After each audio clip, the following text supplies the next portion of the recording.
How to knit socks 2 at a time. Hi everyone, Norman here. Today's video is all about knitting socks 2 at a time. This is a great technique for everyone that wants to ensure that both socks are exactly identical, and all those people suffering from SSS, second sock syndrome, and lack the motivation to finish the second half. So let's head over to my desk and knit socks 2 at a time.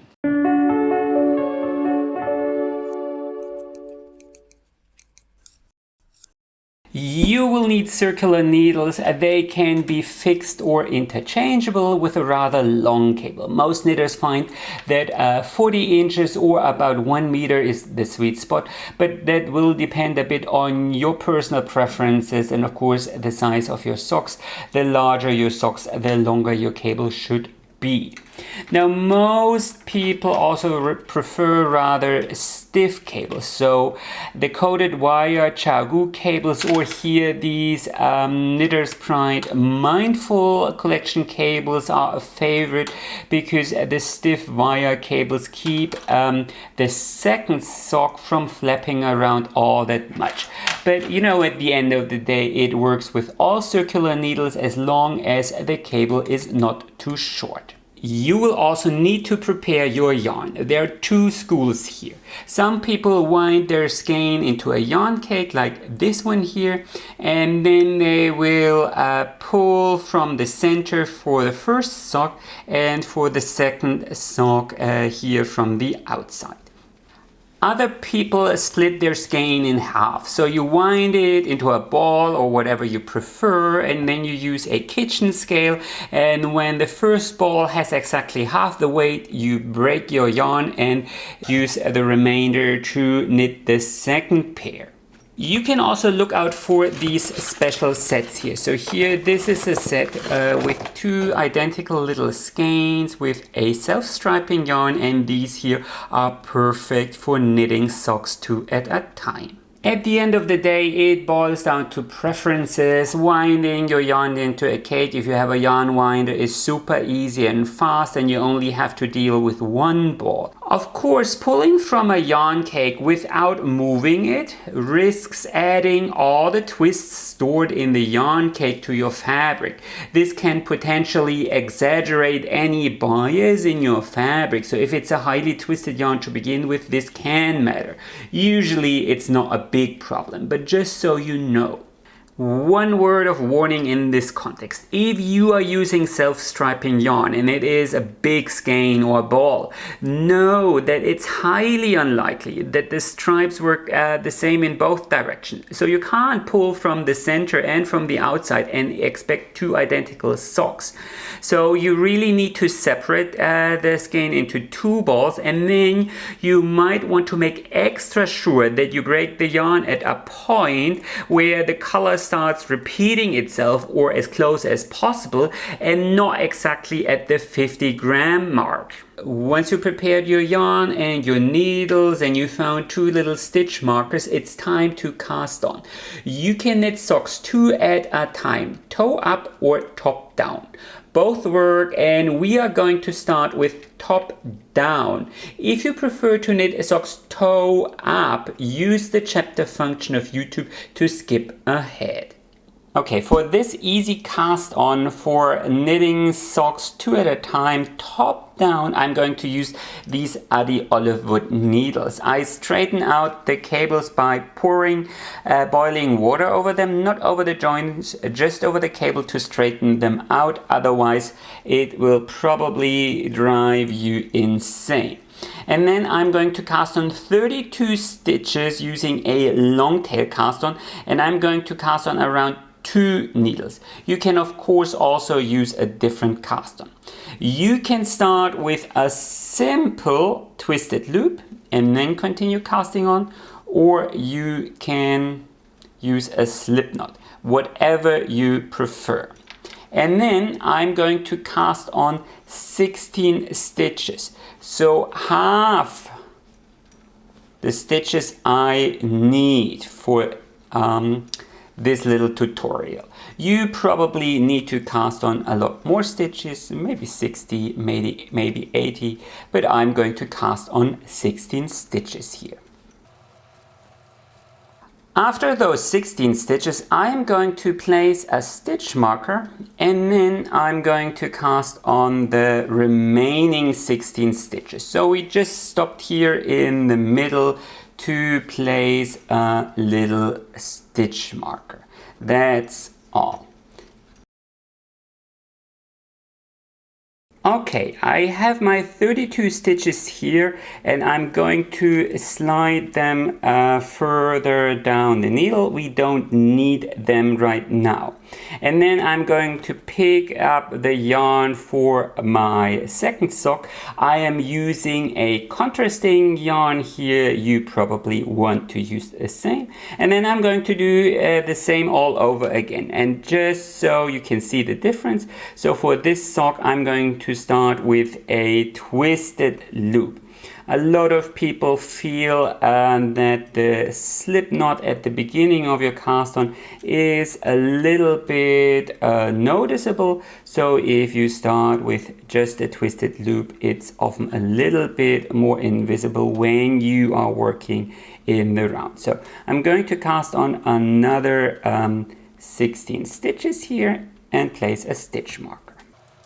Okay, after 16 stitches, I am going to place another stitch marker, and then I will cast on the remaining 16 stitches for my second sock. Okay, I have 32 stitches here and 32 stitches here. Here are my two cast on tails, and now I need to remove this second needle and just pull it out carefully. Okay, with my loose cast on here firmly in the middle of the cable, we are going to focus just on the first sock. We are going to ignore this half for the moment. So I want you to pick up the stitch marker and then fold this part here like this. And then pull at the stitch marker, or at the cable really, and pull out a little loop here without twisting your cast on. And then pull on the bottom half to slide these stitches here to the knitting needle. So here's our cast on tail, it's at the top, and these here are our stitches. And now we can use these stitches here on the needle to knit across them. So you need to turn everything around, and maybe then like this. So it doesn't really matter. I think this has so many people confused what's the top or the bottom needle. Well, you can knit like this or you can knit like this, whatever you prefer. It doesn't matter. It's a three-dimensional object. You can turn it any way you like. Okay, what's important here is that these stitches are on the needle, and here this isn't twisted. Doesn't matter if it's like this or like this. That doesn't matter. That depends on your preferences. So now you need to pick up the working yarn. Make sure that it's coming from below and it's not wrapped around the needle and that would create an extra stitch. So as I said, we are ignoring this half of our cast on here. We are only focusing on this half here. And now we can knit across this knitting needle. Okay, I brought this a little bit closer to the camera. So again, this here isn't twisted. There's a nice little loop here on this side, and here this part we are just going to ignore and keep it on the cable. And then just knit one stitch. Keep a nice tension so you can bridge the gap, and then knit another stitch. Again, tighten up a little bit to bridge the gap. And now you can continue any way you like. I'm going to knit a 2x2 rib stitch here. That's very popular for socks. but you can of course also do a 1x1 rib stitch or whatever your pattern tells you. It doesn't have to be ribbing. I am doing ribbing here.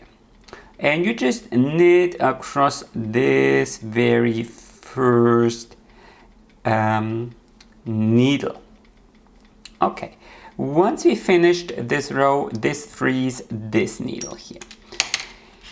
And this means we can actually continue using the regular magic loop technique. So I want you to push these stitches here further down this needle to secure them so they don't accidentally slip off, and then pull on the cable and push these stitches to the knitting needle. You will probably lose the stitch marker in the process. We don't need it anymore, so that's all good. And then we can just continue knitting here across this side. So I will continue here my 2x2 rib stitch pattern on this side as well, and knit all the way across. And this will finish the first round of your first sock. So you can, and then we are going to focus on the second sock, because this here is still just a cast on, and well, we want to knit socks 2 at a time. So this here finishes our first little round here. This is going to be a little bit loose. That's normal. Okay, so again, I want you to secure these stitches, pull a little bit on the cable and pull these stitches here further down. Leave a little loop here on this end. I mean, nothing is going to happen if you pull them all the way down, but you should leave a nice little loop here. And now we can focus here on this side of our socks. As you can see, we turned everything around and our cast on tail and the working yarn is now on the right side. That is important. And now we are going to do the exact same thing. So I want you to pick up your stitch marker, fold things in half and pull these stitches here. This is the tail. Here there is no tail, no working yarn to these stitches.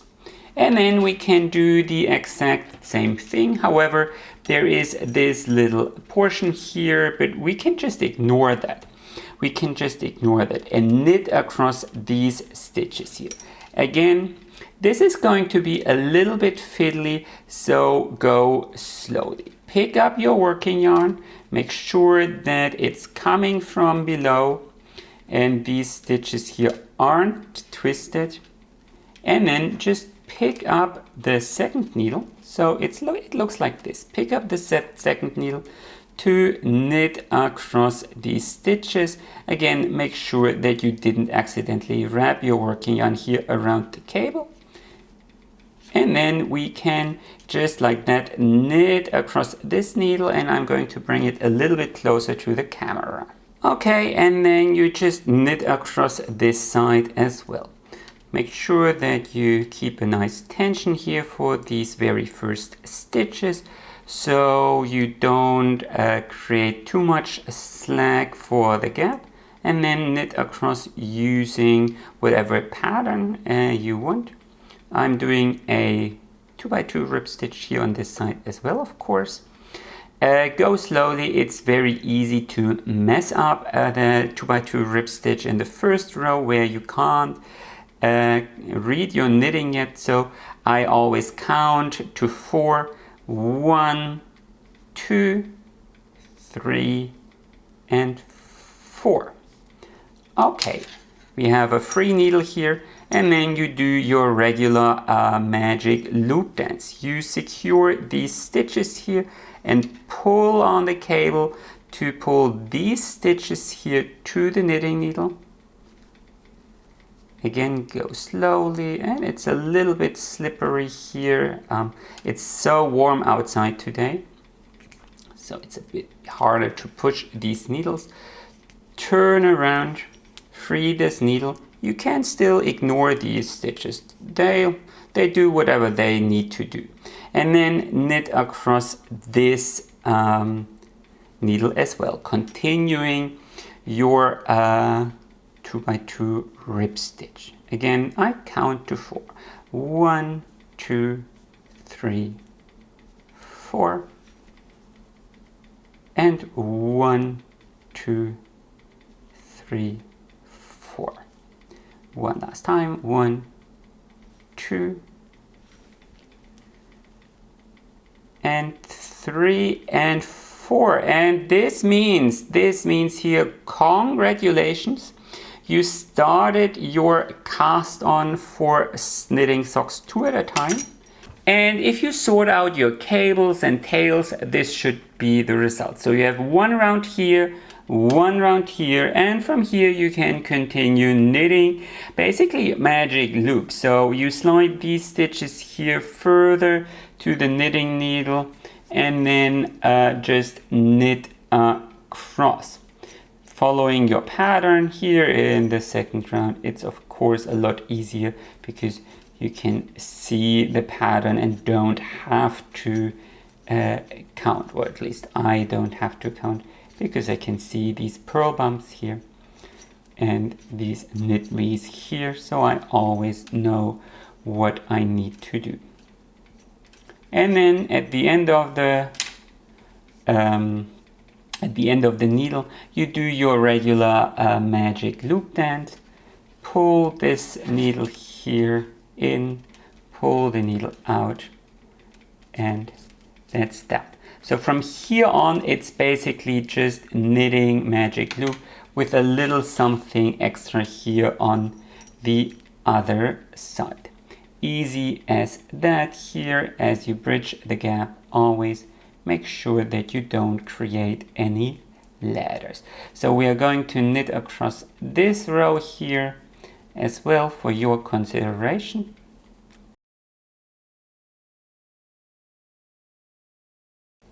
And then I'm going to show you the second way to cast on, because you might have noticed that this way to cast on creates a big gap here. Let me get the tail out of the way. So here you create quite the big gap, and if you don't want that, and if you want it a little bit neater, you will need to use a different way to cast on. A little bit more complicated, but here, okay, here, see what I did here? The working yarn needs to come from below. Don't create any wraps here. And then you knit across this side as well. So once you understand the principle and you know how to knit magic loop, this is actually super simple. It's just the cast on that's a little bit fiddly, but the rest is very simple. And the size of your cables also matters. So if your cables are too short or too long, you will quickly become frustrated.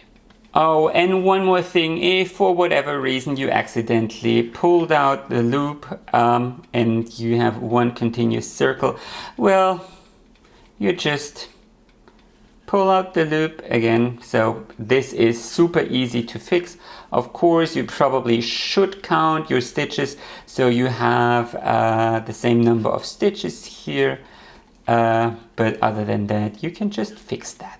Okay, to fix this little gap, it's going to be a little bit more difficult. So in this case, you shouldn't cast on around 2 needles, rather just use one needle that is a couple of sizes, maybe 1, maybe 2 bigger for a stretchier edge.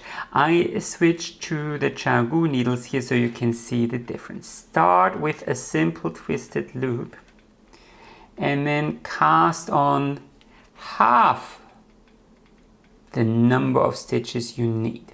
So I'm going to cast 16 stitches here, and then I'm going to add 1 stitch. So I am casting on 17 stitches here.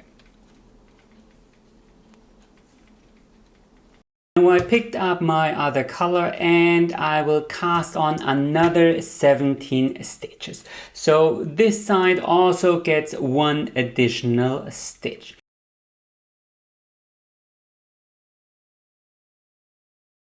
Okay, there we are, and now we are going to bring this needle around. So here, this part is here in the loop, and I'm going to pick up both my yarn and my tail, and now I am going to cast on the remaining stitches here to this needle with these stitches here on the other hand. So I need another 16 stitches here, another 16 stitches here. Now I'm going to ignore these stitches for now. Instead, I slide these stitches here back to the knitting needle, making sure that I don't twist the yarn. So here both stitches should be close to the tip. And now I want to continue knitting across this needle. Before I do that, I'm going to use a spare knitting needle, and then I'm going to, this should be very close to the tip, slip this stitch here back to this needle, pass the second stitch over. That was the very reason why we cast on another stitch here, and then I'm going to knit across this needle. Again, you can do 2x2 rib stitch pattern or whatever you prefer. So just do your thing.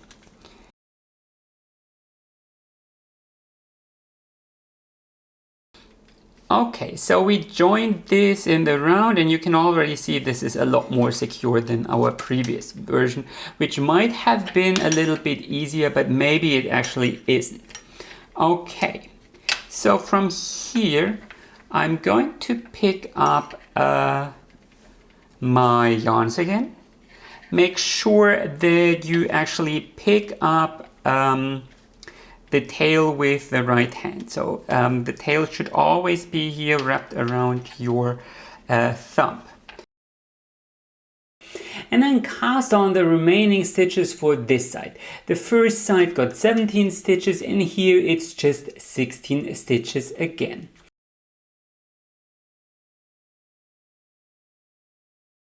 So, and here on this side you basically do the exact same thing. So you slide these stitches here back to the tip, and now we want to continue here on this side.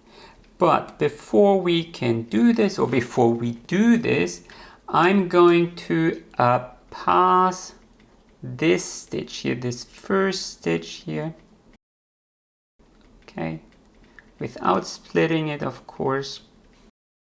This is getting worse.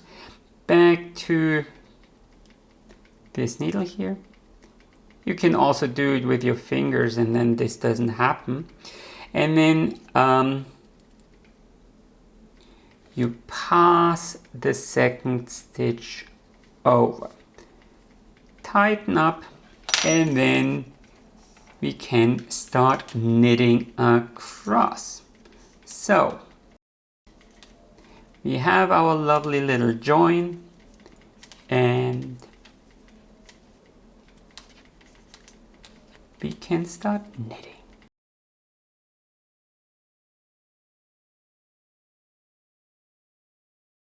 Okay, and once you finish this row, you can move over to the other sock, slide these stitches back to the tip of your needle, and then of course continue in pattern.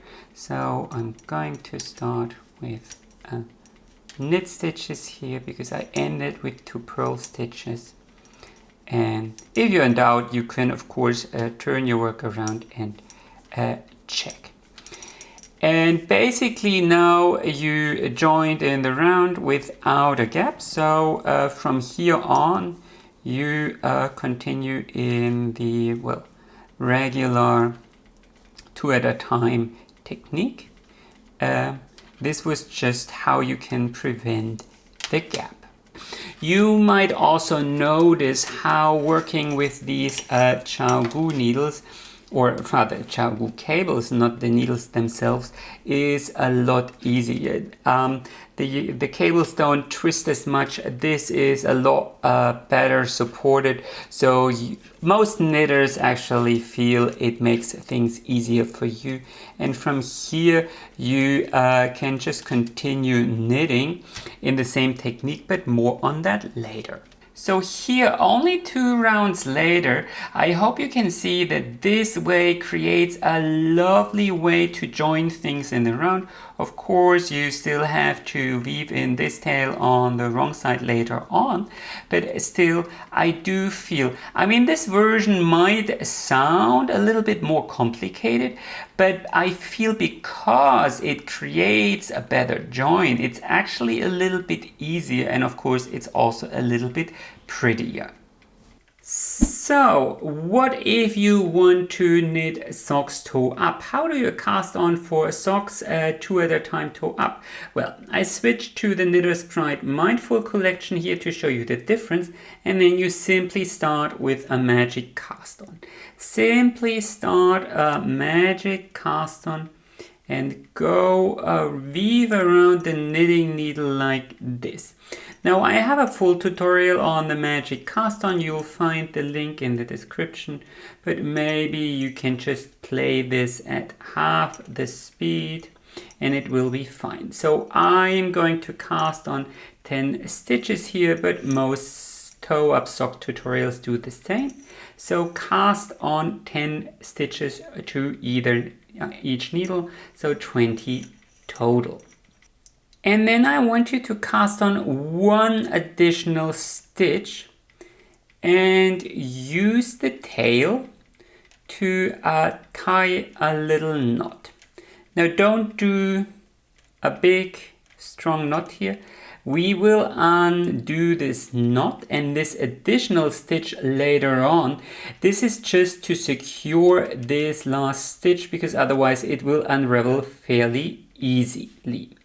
Now slide these stitches further down and pick up your second color and do another magic cast on, casting on another 20 stitches, 10 on each needle.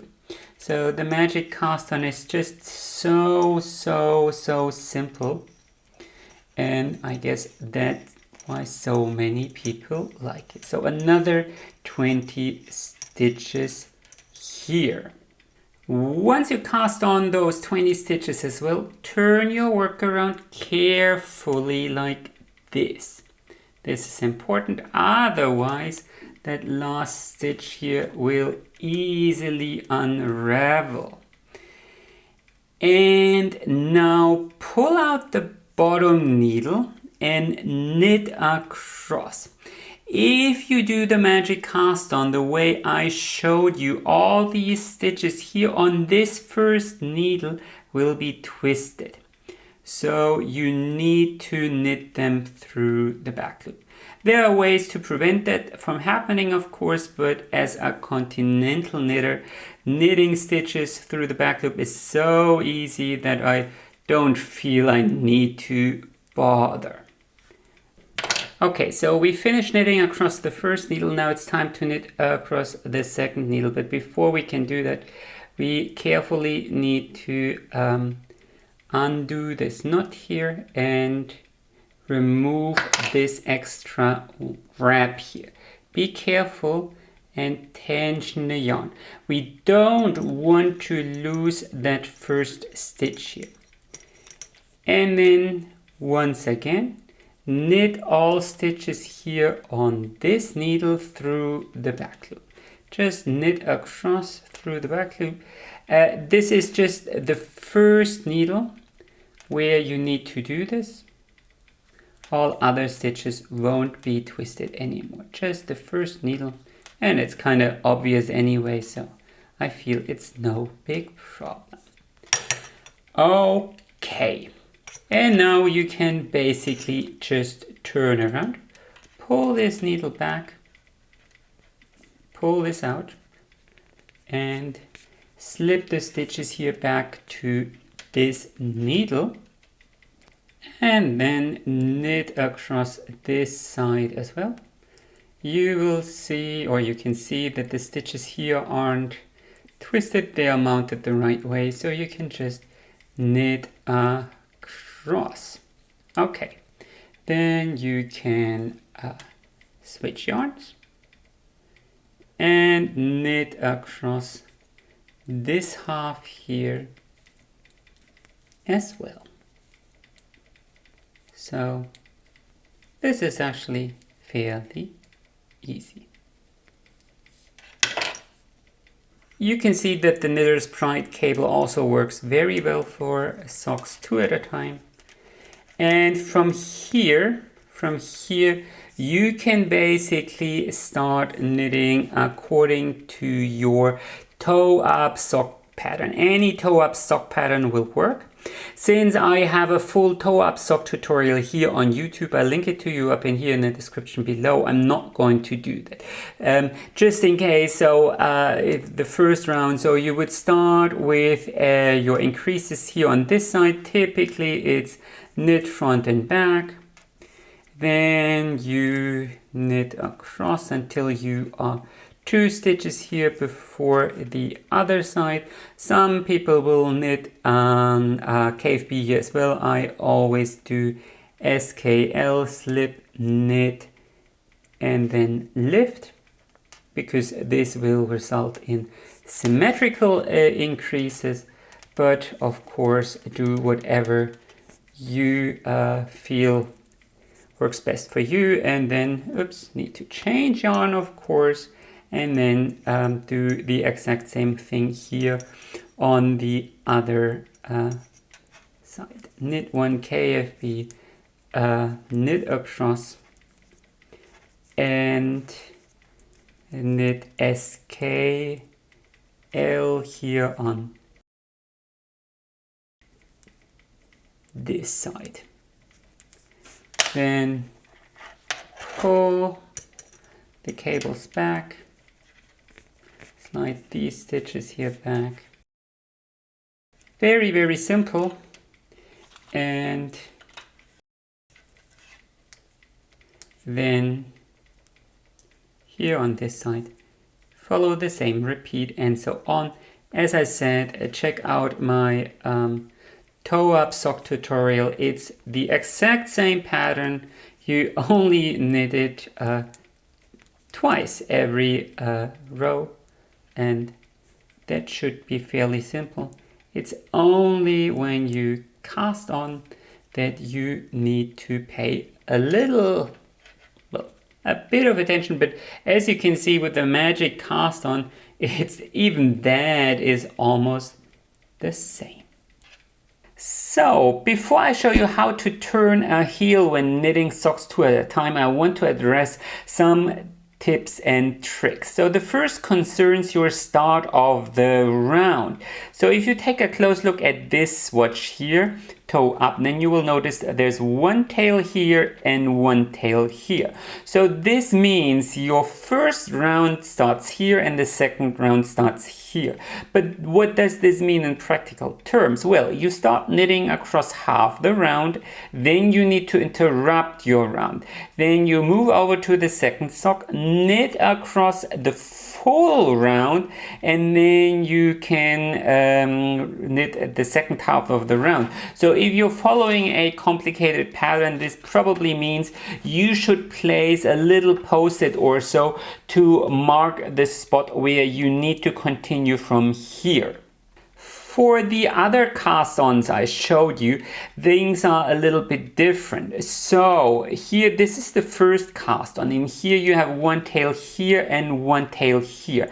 And I personally feel this is ideal because you will start your first round here, knit across, and then you can start your second round here and knit across that part as well. So you have two uninterrupted full rounds, and I do feel this is a little bit easier to manage. Of course, no matter how you start, you can just define and say, okay, I want my round to start here and here. Just place a stitch marker. You are going to knit, I don't know, 30 rounds of ribbing anyway, and later on, not even an expert will notice, okay, there is half a round missing for this one sock. No one is going to notice that, so you can basically just define that. However, pay attention to where your round actually starts and adjust accordingly. Now, in that context, we also need to talk about another very important topic, shuffling around stitches. So a lot of people knit a German short row heel or a shadow wrap short row heel, and they complain that they end up with big gaps or holes here on either side. And I always say, well, keep 2 buffer stitches on either side. Don't work across them, but keep them on either side, and they just help to keep the stress away from the gap, away from these double stitches. So, but if you want to knit your short row heel across this side, then you will need 2 more stitches. So how do you do that? Okay, if you want to add more stitches to this needle, that's fairly easy. You just have to turn your needle around, pull out this needle, knit 2 stitches, and just transfer it to that needle and continue knitting across. It's only on the other side, so on this side, where things get a little bit more complicated. So you can't. So here on this side, you can't do the same trick. So what you can do instead is you can transfer these stitches here. You can transfer them to a stitch marker. Transfer them to a stitch marker or a cable needle or a stitch holder, anything, just to park these stitches. And here over on the other side, you basically do the same thing. You knit these 2 stitches, knit these 2 stitches,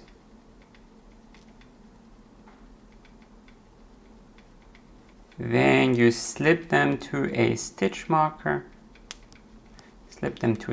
remove your knitting needle, and then continue knitting across. So, and here on the other side, you can do the exact same thing. You can just slip these stitches like this over to this side, and then you continue your magic loop dance here on this side as well.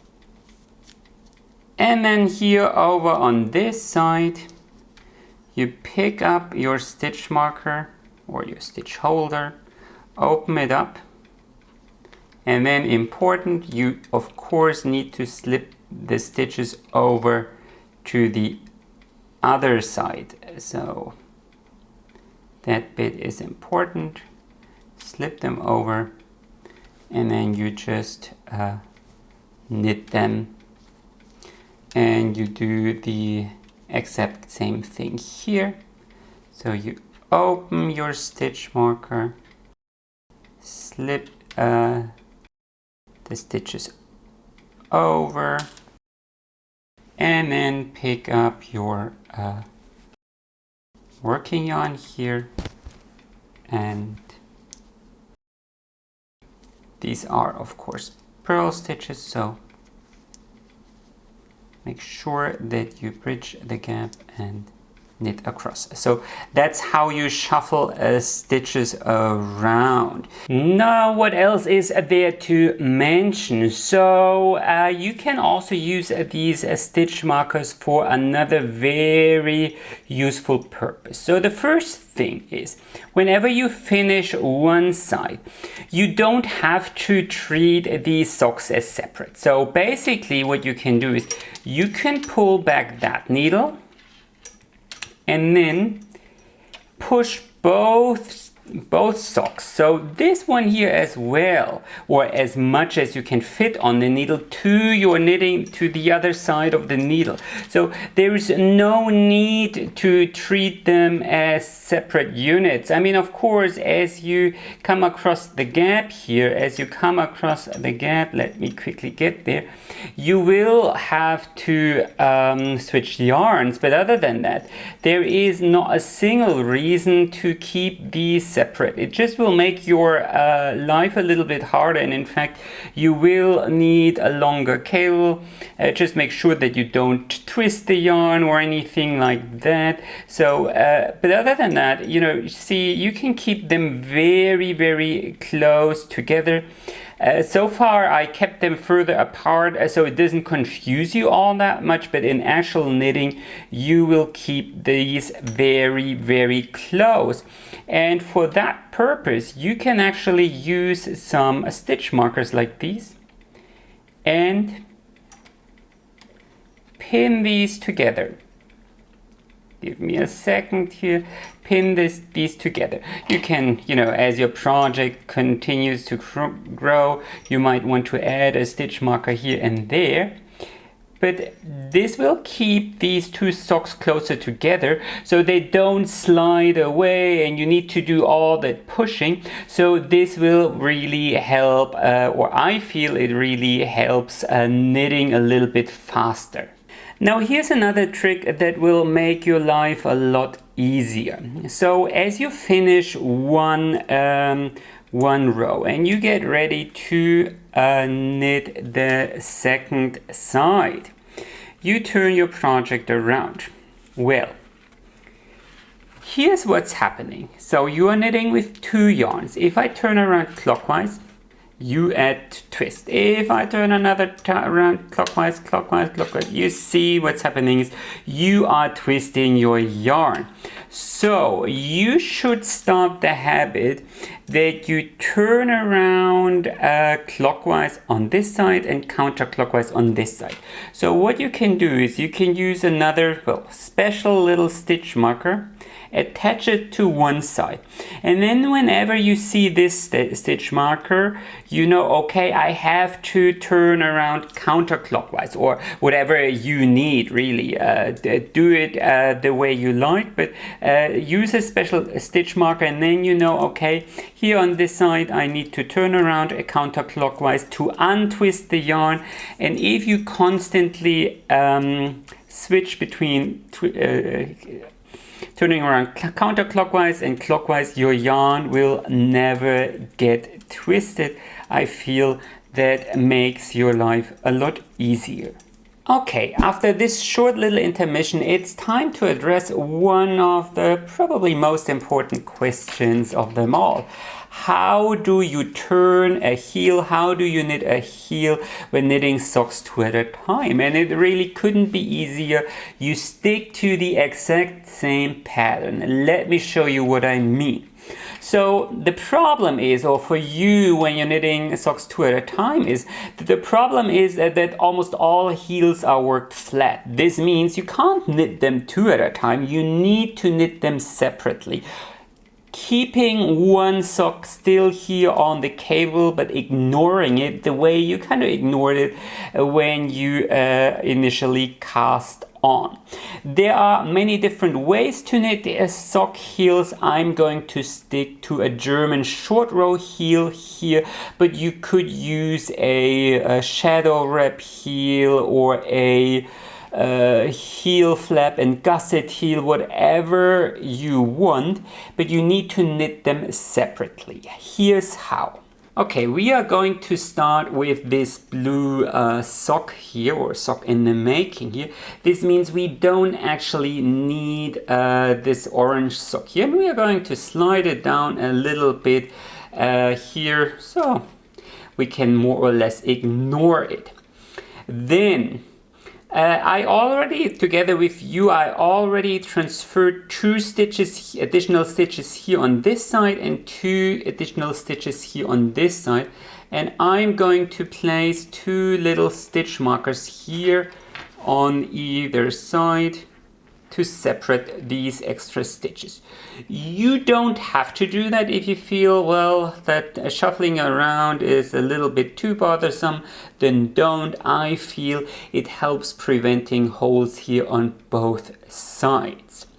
Okay, here we go. So we are going to knit these first 2 stitches here, slip the marker, and from now on we are going to ignore these 2 stitches. And then I will knit up until I hit the second stitch marker here. Knit it, turn around. The stitch marker stays there, and then you create your double stitch any way you like. So I'm doing a twisted German short row stitch here, but you, as I said, you could do Japanese short rows. Wrap and turn, then you have to incorporate this 1 stitch here, obviously, or shadow wrap short rows, whatever you prefer. So that part isn't what matters here. And then on this side here, you do the exact same thing. Turn around and create your double stitch any way you like. And then you continue across the right side until you hit the double stitch that you've created here on this side.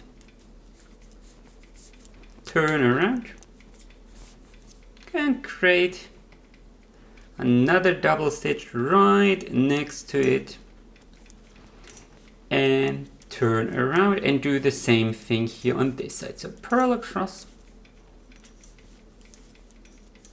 purl across, and then when you hit the double stitch you've created in the previous round, here it is, you turn around and create a double stitch, and you continue in that manner until, well, typically 1/3 of the stitches are left in the middle. In my case, that is, I will continue until there are 8 stitches left here in the middle. For you, that number is probably a little bit bigger.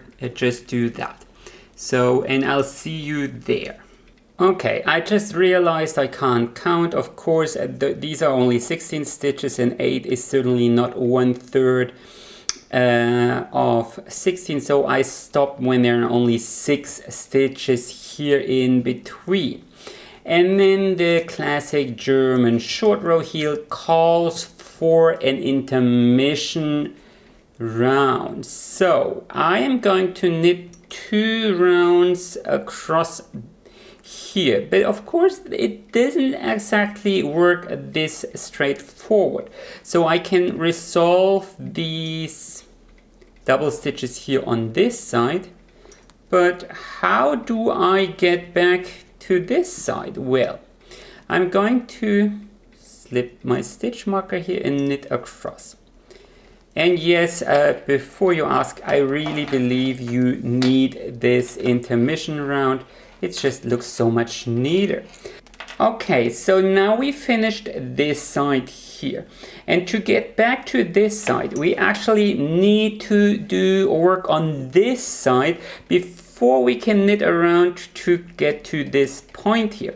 So what I want you to do is I want you to pick up the other side And now you are going to knit or turn the heel here on this side. So I am not placing stitch markers here because 2 stitches is actually fairly easy to remember, but you could of course place 1 stitch marker here and 1 here, at least if you shuffled these extra stitches around the way I showed you before.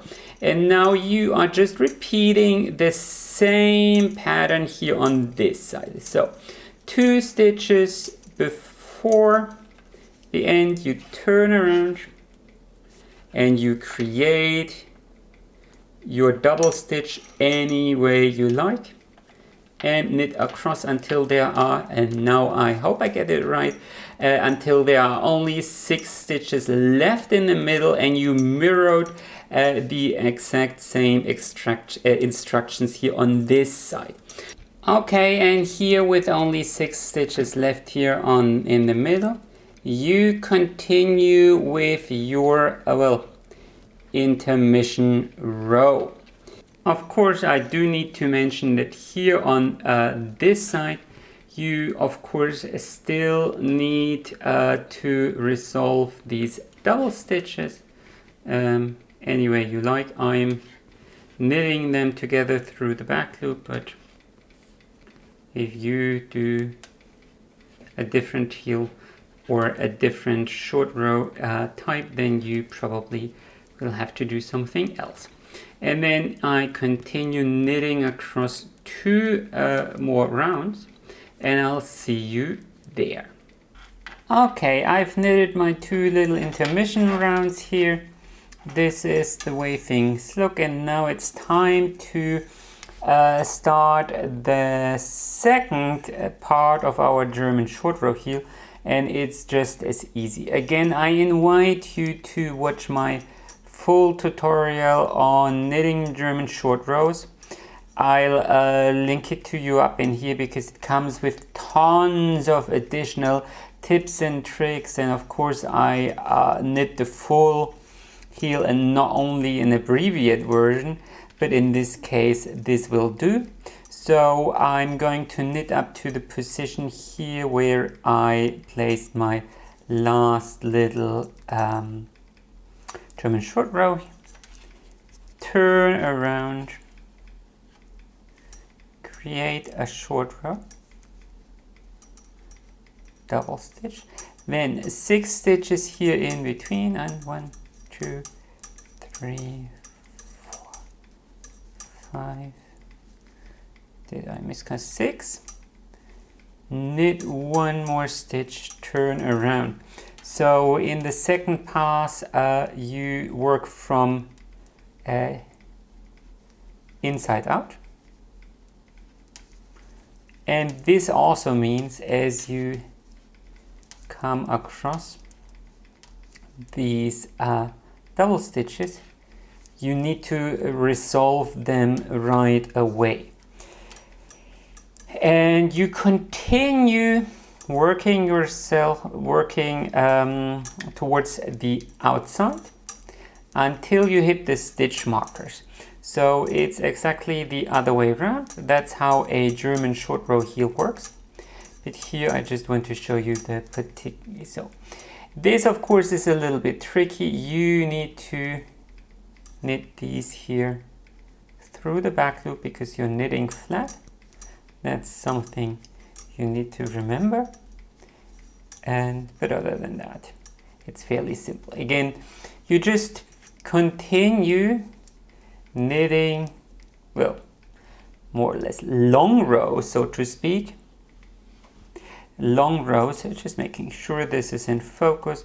Long rows, so your rows here in this second pass get longer with each row. And then you stop once you hit the stitch markers on both sides, and I'll see you there. So I hit the stitch marker here on this side. I'm placing my last double stitch here on this side, and then you can continue knitting in the round, or rather you finished the German short row heel here on this side. Here, this is the result. quite pretty, isn't it? And I feel if you keep the intermission rows and these two buffer stitches, let me show you and get this in focus. See, you don't end up with two big holes here. I mean, some of it is a little bit visible, but I feel this is pretty enough. And then once you are satisfied, you you slide that down the cable. You don't need it for now. And then you do the exact same thing here on this side. So you knit across the center. This is the cable, sorry, or no, the stitch marker, sorry for that extra noise. Okay.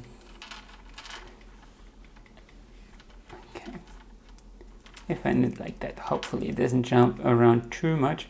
So here, this is where I placed my last double stitch. I turn around and work myself towards the outside. So this is the exact same. Okay, I think I'm terribly sorry. I need to remove this here. So, and then you work your way towards the outside. So 6 stitches here. And then you turn around and work in the other direction. So here on this side, it's just repeating what I just did. And I'm quickly going to work this side of my German short row heel as well. So I'm here on the outside, only 2 stitches left here on this side. And then you successfully finished turning your heel and knitting your German short rows. It's super easy, but also very effective.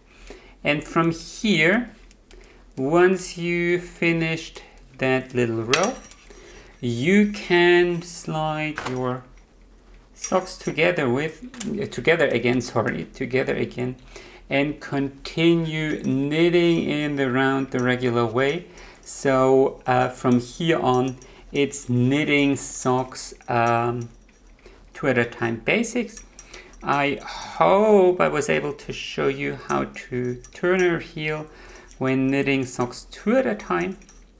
It's actually fairly easy once you understand the basic trick that you are basically knitting them separately.